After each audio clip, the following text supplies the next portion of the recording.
In China's biggest cities, millions of smart, successful women are being called leftovers. Not because they've failed, but because they're single after 27. While the country faces a surplus of 34 million men, these women can't find a match. Not because they're not good enough, but because they're too good. If you're a man, blind dating is a breeze. Remember that dating conference in Hangzhou? Gongs, drums, firecrackers, the place was packed. But if you looked closer, it was mostly women. Not many men at all. People say there are 30 million more men than women in China, so women should be in high demand, right? But in dating, it's the men who are pursued. Why? Because these women are too outstanding. I'm 38, have a master's degree, and I'm what they call a high-quality older leftover woman. I thought I could find an equally excellent older man in Hangzhou, but now I realize those men don't even look at me. The only ones chasing me are rural bachelors. If I want to marry, it means moving to the countryside. The pool of men who meet the expectations of these older single women is limited, and the mismatch in supply and demand intensifies the issue. Some women, under pressure from family and society, grow anxious. Others grow disillusioned and abandon marriage altogether. Some even opt to leave China and study abroad. Despite China's male population exceeding the female population by 32.37 million, many cities, like Shanghai with over 24 million residents, have a high concentration of older single women. In Shanghai alone, the number is estimated at 900,000. People still need a partner. You don't notice it usually, but when you're sick, it hits you. I had diarrhea and laid in bed the whole day, totally wiped out. I just wanted a bowl of egg noodles. No one was there to cook. I ordered takeout. It was awful. After eating it, I felt even worse. I was seriously impressed by how hard it is being alone. Faced with a weak job market and economic uncertainty, many students, especially women, extend their education. A bachelor's degree is followed by a master's and then a PhD. But by the time they graduate, they're often in their late 20s, an age society already labels as too old for women to marry. I'm 39, a PhD, born in Fuzhou. I'm single, no kids. I worked hard for my doctorate, and everyone in my hometown admired me. But the boys? They didn't dare talk to me. Thought they weren't worthy.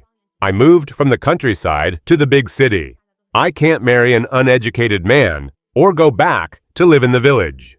Visiting during Chinese New Year is fine, but my life is here, in the city. She says that in her younger years, she set high standards for a partner, aiming for someone equally accomplished. Now, at 39, she regrets overlooking good men she once deemed unqualified. Why are so many older single women concentrated in top-tier cities? One netizen, Athena, believes it's because men are priced out of big cities and return to their hometowns, while women stay, despite the challenges. I'm from the countryside and worked in Shanghai for 7 to 8 years. I earned 300,000 yuan annually. From my experience, by the time men hit 30, they're forced out by housing prices. At home, their parents at least provide land. But women don't leave, because going home means things get worse. If your family background isn't strong, matchmakers won't care about your big city resume. All they see is where you came from. Some older women also admit they've set their standards too high, prioritizing perfection in both marriage and lifestyle. While they want to marry, they don't always recognize how unrealistic their expectations may be. On occasion, blind dates can be awkward, or even off-putting. This is my first blind date in a park, under the sweltering sun. Why are you still single when you're so beautiful? My social circle is small. I'm a homebody, so I don't meet many men. What kind of girl do you like? Girls who are thrifty, not wasteful, who appreciate life. Someone who can live like it's 1 million yuan a year on 500,000. Girls are too materialistic now. I barely spend time with women before marriage. But after marriage, I'll give gifts and money to my wife. So, you don't celebrate Valentine's Day? Never. It's a marketing ploy, just a way for companies to take our money. We've talked for over 20 minutes. I'm thirsty. Let's get water. Hold on, I was going to buy some, but it's 10 yuan here, only 2 yuan outside. I'm leaving. I'm dying of thirst. You're way too stingy. While China has 34 million more men than women, the numbers alone don't guarantee that women can easily find ideal partners. Netizen Zhuanshuan shares her experiences with the blind date scene. I'm 35. To others, I'm an older leftover woman. I don't really care whether I marry or not, but my parents are desperate. They keep arranging blind dates, yet somehow I'm the one who gets rejected. It's really heartbreaking. As time passes, many women past the so-called marriageable age begin to lose interest in marriage altogether. China's so-called leftover women aren't failing society. Society is failing them. Until expectations evolve, many will keep choosing solitude over compromise. She was 5 months pregnant. The wedding was off. Why? One word, money. It's not like that. We already gave 500,000 yuan earlier. I brought 100,000 more today. That's 600,000 in total. Wouldn't that give you a grand, glorious send-off?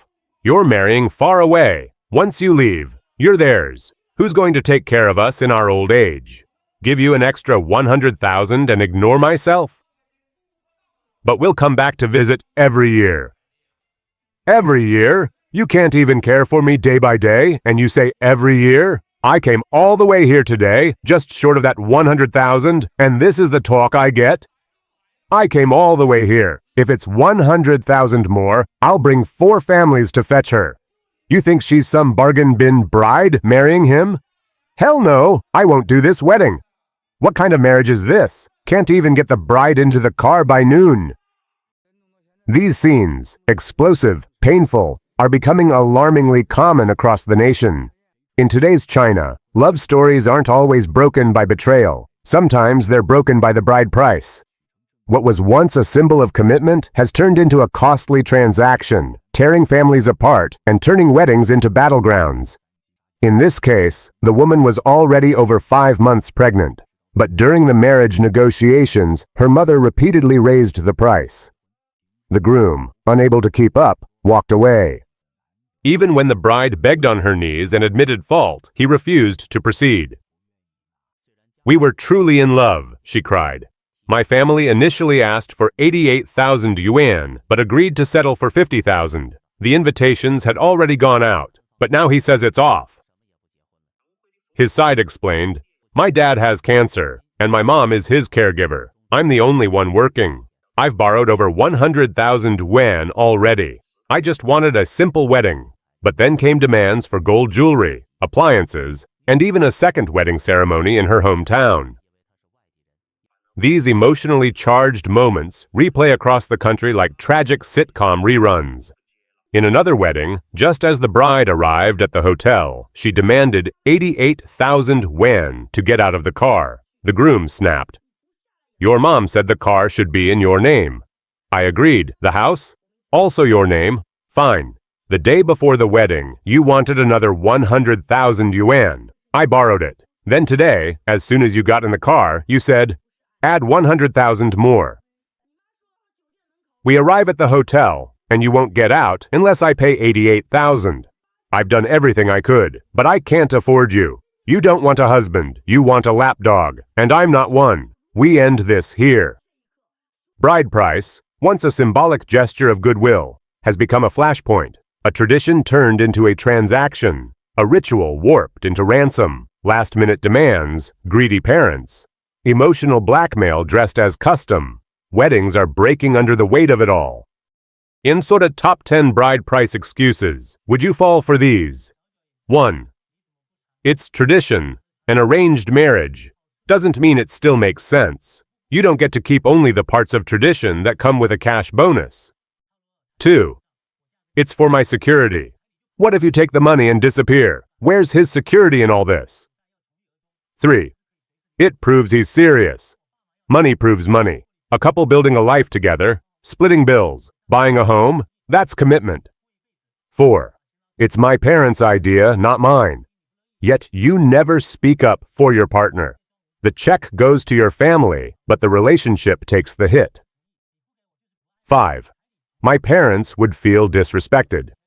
And bleeding your future husband dry is respectful? 6. My family would lose face. Buying respect with someone else's bank account? That's not dignity. That's a shakedown. 7. It's to thank my parents. Then should his parents get a check too for raising the man who's about to support you? 8. It's for our future child. Great. Then put every cent into a joint trust fund for the baby. Locked, untouchable. Fair? 9. I'll be doing unpaid emotional labor. Relationships are about giving and receiving, not charging upfront fees like a therapist. 10. I won't work after marriage, so I need compensation. So he works the rest of his life, and all he gets is a drained account and a made bed. Bride price shouldn't be a weapon. Marriage is a union of people, not bank accounts. A woman worth marrying won't bleed you dry. A man worth marrying won't reduce you to a price tag. Let the next wedding be a celebration of love, not a budget war dressed in red. China's real estate market continues to deteriorate. According to the latest data from real estate research institutions, in May, second-hand home prices across 100 cities fell yet again, and the rate of decline is accelerating. Housing prices have now dropped for 37 consecutive months. Areas surrounding Beijing have suffered the most, with some properties losing up to 85% of their value. For many middle-class homeowners, this has been financially ruinous. Some are now thrust back into poverty almost overnight. If prices keep falling like this, I really don't know how we can cope. A friend of mine bought a house back in 2018 for 3 million yuan. First, it dropped to 2 million, then to 1.5 million, and now it's under 1 million. He's lost more than 2 million yuan in just over 5 years. All the money he made from years of hard work, gone. What can ordinary people do in this situation? I have to take a look at this house again. Don't cry. Can we come back in the future? I don't know, but I'll try hard. How will we live when we return to our hometown? Let's take it one step at a time. I just don't understand how a house worth 1.7 million yuan is now being sold for 890,000. We have to go back home. Stop crying, please. One couple shared their experience of buying a home near Beijing's Fifth Ring Road at the end of 2022. Including agency fees and renovations, they spent a total of 3 million yuan. The mortgage was set for 25 years, with 800,000 yuan in interest, meaning a total cost of 4 million yuan. Now they say the property can't even be sold. Listings for similar units in their building are as low as 2.18 million yuan. And the actual transaction prices are even lower. In just 1 year, their property value has dropped by 800,000 yuan, effectively erasing their down payment. It's entirely possible for a 3 million yuan house to drop to 1.7 or 1.8 million, or even lower. For many, that's their entire life savings. Just imagine, how can an average person afford to lose 800,000 yuan? The area around Beijing, known as the Huanjing region, was once a real estate hotspot. Back in 2016 and 2017, housing prices in places like Yanjiao, Dachang, and Xianghe soared to 30,000 to 40,000 yuan per square meter. But in the past 2 years, the crash has been severe, with prices in Yanjiao dropping by 50 to 60%. Today's story focuses on a development in Yongqing, a town in the Huanjing area called Guohui Ecological City. A few years ago, when people discussed the biggest price drops, Yanjiao often came to mind. Back then, prices exceeded 30,000 yuan per square meter. Now they're just over 10,000, but compared to Guohui, Yanjiao seems stable.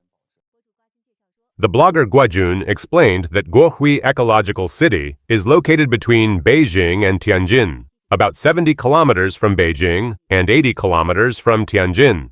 Many people believed this made it a prime location with strong potential for appreciation. No one expected that, after 2017, prices would begin to nosedive. Today, second-hand units in Gorui Ecological City sell for just over 4,000 yuan per square meter. And even at that price, sellers far outnumber buyers. Gone are the crowds that once packed the sales office. Some residents now feel the situation is absurd. People who bought at 23,000 yuan per square meter are living next to those who paid only 4,000. Selling a house in Guangzhou is nearly impossible now. We spent more than 1 million yuan for our child's schooling, but the property has become a burden. The asking price dropped from over 800,000 to around 500,000 yuan. But still, no one is buying. My husband insisted we sell. He said if we didn't do it now, it would only get worse. After a couple of days of hesitation, we called the agent, only to learn that the buyer had already bought another unit. We were stunned. Is real estate really worthless now? Now we're stuck. Do we sell at a huge loss or hold on and hope for a miracle? There's a part of the Beijing outskirts where many people who couldn't afford homes in the city bought instead, hoping to move into Beijing gradually. But it's this exact region that's been hit hardest. Some properties have lost up to 75% of their value. Are you scared yet? You should be. In many cases, the property's resale value has fallen below the remaining mortgage. Some owners have simply walked away. Imagine this. You owe 2 million yuan on a home that now sells for only 1.2 million. Many have decided to default and give the property back to the bank. They can't afford the payments anymore, not even food. People may look refined and well-dressed, but don't be fooled. Many elites are struggling. The pressure is overwhelming. Blogger Lao Hao recounted a case where a homeowner bought for 2.6 million yuan. That same property now can't even be sold for 400,000. A brutal 85% collapse. So how bad is it around Beijing? Price cuts of 50%, 60%, and even 70% are common. In southern Yongqing, some projects have seen drops of more than 80%. Once the pride of China's rising middle class, the real estate dream has turned into a debt-ridden nightmare. With prices in free fall and no end in sight, homeowners are watching their life savings evaporate. For many, the crash is more than a financial loss. It's a return to a life they thought they had left behind.